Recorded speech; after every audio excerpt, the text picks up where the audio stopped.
Hey guys, today I want to talk to you about 11 things you need to know about growing hollyhocks and be successful. There's a few things that give people a little bit of a hiccup in growing them, and I'll let you know how you can address it. And then enjoy your hollyhocks. Just FYI, I forgot one, and so this video is really 12 things you need to know about growing hollyhocks.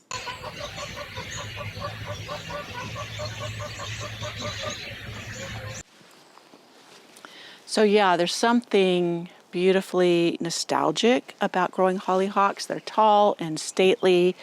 My mom has said that when they grew up, they used an outhouse.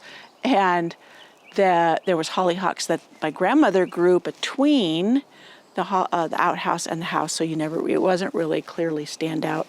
It wasn't something you wanted to look at. Now people decorate with, I have a tool shed that's painted like a outhouse. But yeah, it is a perfect cottage garden flower, and it just brings back images of Tasha Tudor, her gardens, and old-fashioned gardens in general, our grandmother's gardens. So I'm going to take you through 11 things that you need to know to help you be successful and grow these wonderful flowers beautifully. Now the first one is hollyhocks love full sun. Now, 6 to 8 hours is ideal, and this helps to produce stronger stems and more flowering and just a healthier overall plant. We'll talk about some diseases that they're wrought with many times and how you can deal with that later, but full sun will help offset that. If you live in hotter climates, then it would be helpful probably to give them a little bit of afternoon shade when it's the most intense. But good sun is essential for healthy plants. Number 2, they prefer well-drained soil. Now, hollyhocks are very adaptable to many soil conditions, but they do dislike soggy soil. Wet roots leads to root rot and other issues.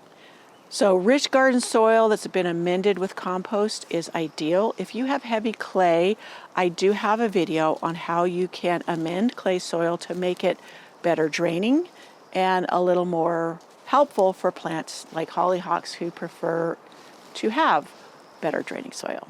And sometimes planting them a little bit elevated, if you kind of make a mound and plant them on top of that, I don't mean a very high mound, but that can help to lift them up a little bit so that they don't sit in soggy soil. So this one takes some people by surprise. Number 3, most hollyhocks behave like biennials. They will start one year, grow foliage and what have you, then the next year they bloom. That is not all the way across the board. Many in my garden behave as perennials. They are established, they come back every year from the rootstock, and yeah, it's supposed to, they go to seed, they die off. I don't know if it's because I deadhead or what. Anyways, many will, when you start them, even if you start them early, will not bloom until the following summer, but there are varieties that are reputed to bloom the first year. And if it's really important to you, then you can start them early in the season and then get blooms the first year. And or you can start them in fall if you have an area that you can keep them, like I have my greenhouse, etc. Sometimes you can even start the seeds in late summer out in the garden. They will overwinter and then bloom the following summer. So that's another way you can get around the biennial behavior. So, yes, but read your seed packets, like I said, or do a search on Google, which types will bloom typically the first year. And sometimes going ahead and planting some in the summer, some of the seeds, is rather nice because because they start growing, and then you can expect that full, beautiful, strong plant bloom in the following summer. So yeah, that's another way to go about it if you didn't want to start indoors. So speaking of starting from seed, number 4 is hollyhocks start very easy from seed. They are one of the easiest cottage flowers to grow from seed. You just use regular potting mix. Some people say seed starting mix. I don't bother with seed starting mix. I use a little bit of perlite with my DIY potting soil and or store-bought potting soil to make it a little bit looser, and I start in containers. different types of containers. Now, hollyhocks, they develop a long taproot very early on. And that's why people will tell you that they really don't like transplanting. So you will need to put them in taller pots when you get started, and or be ready to pot them out in the garden as soon as they get going, and that before that deep tap root really develops fully. And that will give them the best start. Unless you just direct sow. Direct sowing is very, very easy. Either way, whether you're putting them in containers to start early, or little pots, or if you're direct sowing them, you want to give them a little bit of put them on the ground, give them a little bit of soil over top, maybe a 1/4 inch. Keep the temperatures around 65 to 70. That's why it's really nice to start in the summer, because you have those warmer temperatures already if you're direct sowing. And look for germination in about 10 to 14 days. Do protect them from earwigs, sow bugs, and slugs as they first germinate, as you would any plant. I like using first Saturday lime. Make a little barrier around my seedlings. That seems to work. And or sometimes you need to put a little cage over them. I got a butterfly. Maybe he'll come over here. So the birds don't eat them. It seems like as soon as some plants germinate for me, the birds come and nip them right off. So be aware of that. Number 5, hollyhocks need space. They need good airflow around them. So do not plant them too close together. Now a good 18 to 24 inches apart is really a good spacing for most varieties. There may be some varieties out there, it'll tell you on the seed packet, where you could plant them a little closer, but for the majority, try to space them 18 to 24 inches apart. So if you have them too close, it reduces airflow, creates problems with a fungal disease that we will talk about in a minute. And you really want to avoid that, and spacing does help. And also, if you have them too close together, the stems are weaker. So number 6, rust. It's a fungal disease, and it's common on hollyhocks. It appears as these yellow dots on top of the leaves, and these little rusty colored pustules on the underneath of the leaves. That is ugly, but it won't necessarily kill a strong growing hollyhock. And warm, humid temperatures, they make it worse. I get it in the spring, many times with this new fresh spring growth, because it's still moist.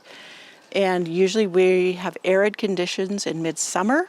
So when mine get about 3 feet tall, if I notice it's really badly infected with rust, sometimes I'll just strip off the leaves. It continues to grow, puts on new leaves. Other times I just cut it off, like to maybe a foot from the ground, and then let it reflush with leaves and a stem. And then because it's warmed up and dried out, then I don't have a fungal problem. I don't have as bad of a fungal problem. And what fungal problem I do get, I just remove those leaves and throw them in the fire pit, whatever. You don't want to compost them. And not that it's really going to make that big of a difference, because many people say clean up the debris at the end of the season, like fall. Around here, there are so many volunteer hollyhocks around the neighborhood, because they thrive here, that have rust, and that travels, the spores travel in the air. So no matter how much I clean up, I'm not going to be rid of it. Now, many people resort to a systemic that kills insects as well as fungal problems, but I don't like using those type of chemicals because it does harm beneficial insects. But it is an option for people who desire pristine hollyhocks. There are also resistant varieties you can buy. They're not completely resistant, but they do resist rust better than many of the other varieties or the vintage varieties. They've been bred to be resistant. So just look, usually when you're advertised on a site, on the seed packet, many will tell you that they are a rust-resistant variety. You can do a Google search for rust-resistant varieties. So just be aware that if you have a super duper problem, then maybe you want to try one of those. I have grown them.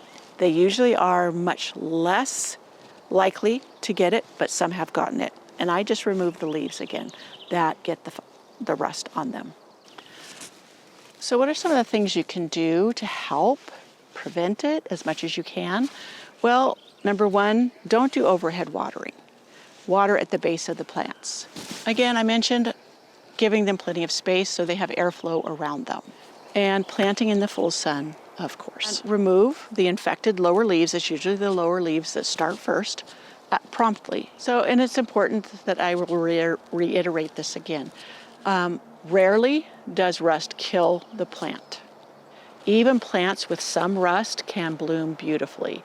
And a lot of times if they're in amongst other flowers, it kind of disguises the ugliness of the leaves if you don't get them taken off as quickly as you would like. Or if one develops a rust before you get a chance to cut it off. But cutting it off works, and when it puts out new leaves, many times it doesn't have the rust. So sometimes also if one area seems to be really bad with rust, and you've tried them there, try another area of your garden. It just may well be where it's sitting that encourages that, and you may be successful in another area. So number 7, hollyhocks need support. Yes, when it's breezy or even just because they bloom from bottom to top, then they tend to flop once they get top heavy. At least they do for me. And if you get wind and rain in the summer, then that is a recipe for disaster and instant flop of your hollyhocks. So support them early. That works the best. So I grow bamboo. I have a couple of videos on dividing the bamboo I have in pots. I grow it in pots so it doesn't become a nuisance in the garden. And so I cut canes from it for many things.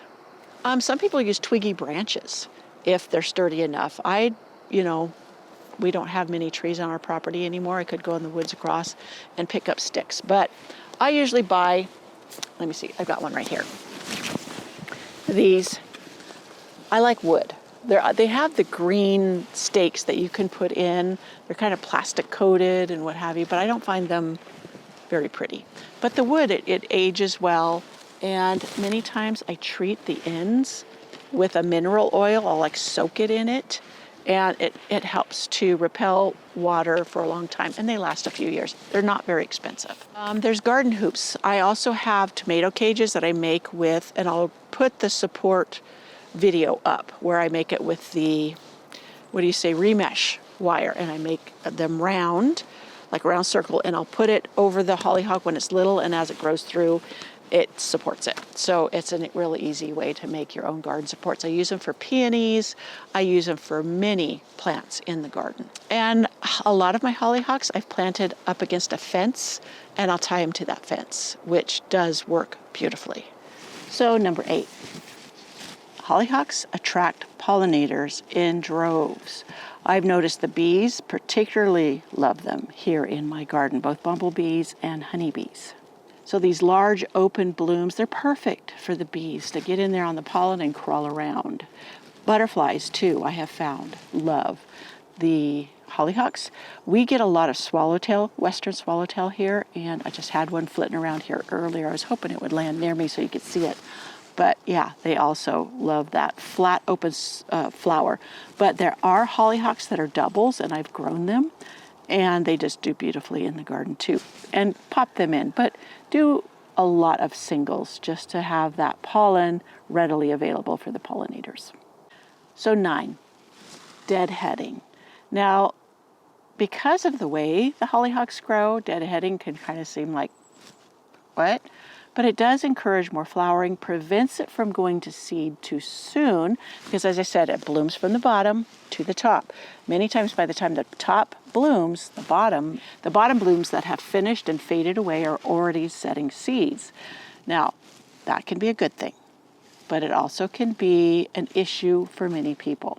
So deadheading, it does help somewhat in reblooming. You can cut off the individual flowers as they fade. As I said, they bloom from bottom to the top. Many times the bottom flowers that have finished, they're already setting seed by the time the top blooms. And they can become problematic for some people because they will reseed readily. And some people think it's too prolific of a reseeder, and they call them invasive. They are not invasive. They are aggressive if you let them go. But if you deadhead them, no problem. And you could also collect the seed if you wish to therefore seed where you want more. So if you do not want them to reseed prolifically, then do be sure and deadhead readily. So Number 10, hollyhocks are perfect companions for other old-fashioned cottage flowers.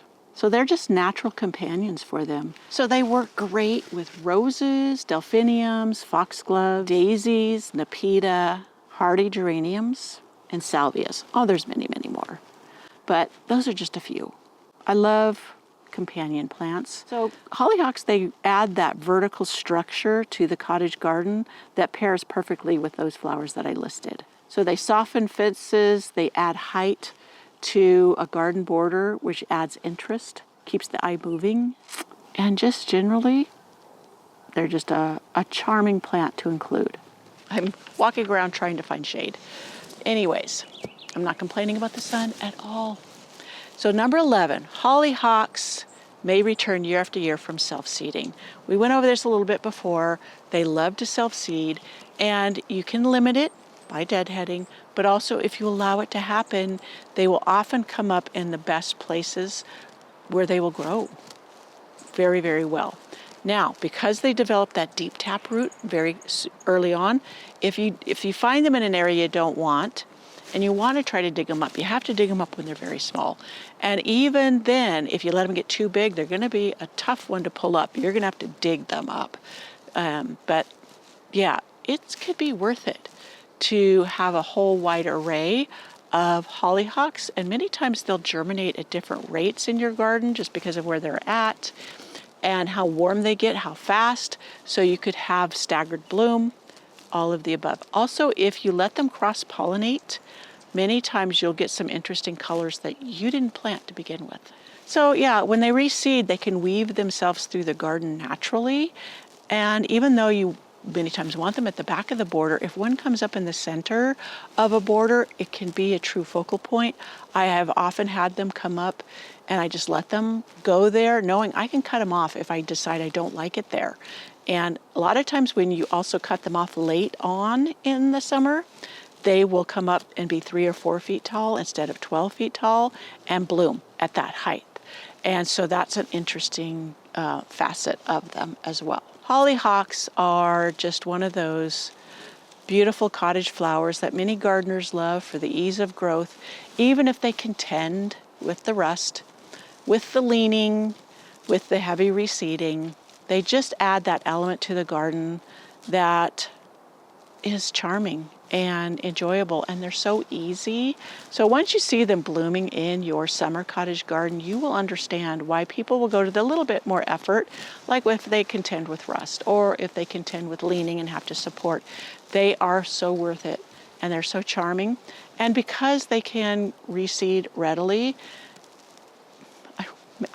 when I say these things, sometimes I think of the people that think they're a bully or they're invasive because they do reseed heavily. But if you deadhead and or if you mulch heavily in the fall, many times you won't get them coming up because they're buried so deep they can't germinate. But yeah, to me they're worth it. And they're in one of my videos where it's called Free Flowers. I think it's 18 free flowers that reseed themselves. And many times if you're a lazy gardener like me or one that's older, you just want things easy, then yeah, hollyhocks reseeding themselves are just a bonus. They're not a hardship. Yes, I forgot one, 12. Number 12 is watering. Hollyhocks have that deep tap root, so they are very drought tolerant, but they will do a bit better with consistent watering as like the rest of in your garden. So yeah, if you have a drier area and you want to grow them there, they will work. But supposedly they will flower longer and be a little bit healthier if they do get that water. I don't know if it's true about them being healthier, because in my garden they do get consistent watering being planted amongst the other flowers. But in this neighborhood, there are tons of hollyhocks that come up in abandoned yards along the roadside that seem to do beautifully, and they get no water or supplementary water at all. And we rarely get summer rains. So take that as you will. Well, I hope you enjoyed this video on growing hollyhocks and how you can do it easily. I shared with you a few plants that you can grow alongside them as companions, and I would encourage you to try some today. I know many in the South where it's hot and humid, It may be a little more work to grow them because of the issues of the fungus, but give it a whirl. Even try the ones that are supposed to be a little more resistant and see what you can do. You know what? I haven't tried this, but I did on my roses and it worked. And it was a milk solution. You use whole milk, you mix it with water 10-to-1, and then you spray it on the plants that maybe have a fungus issue. I've used it on some of my vintage roses. It did, if you do it ahead of time, there's something in the milk that counteracts the fungus. And it's free. It doesn't hurt anything. Not free, I should say. Well, you got to buy the milk, but you know what I mean. It doesn't harm any beneficials. And yeah, I haven't tried it. I should go ahead and try it. I've got some hollyhocks that are struggling. I think I showed you some of the videos. I'm pretty sure I'm going to try to get the videos of what they look like with the fungus. And yeah, so try the milk trick. I had just now thought of that as I'm doing this video, and why haven't I done it? I don't buy milk necessarily. I wonder if buttermilk would work. It couldn't hurt to try, huh? But it's supposed to be milk. I should look that up if buttermilk would. Anyways, well, I hope you enjoyed this video, and come on back for more garden tips and tricks and tours and inspirational chats I have here every now and then when I just need to talk about my garden or things I've come up against and want to share. So I'll see you next time. Bye.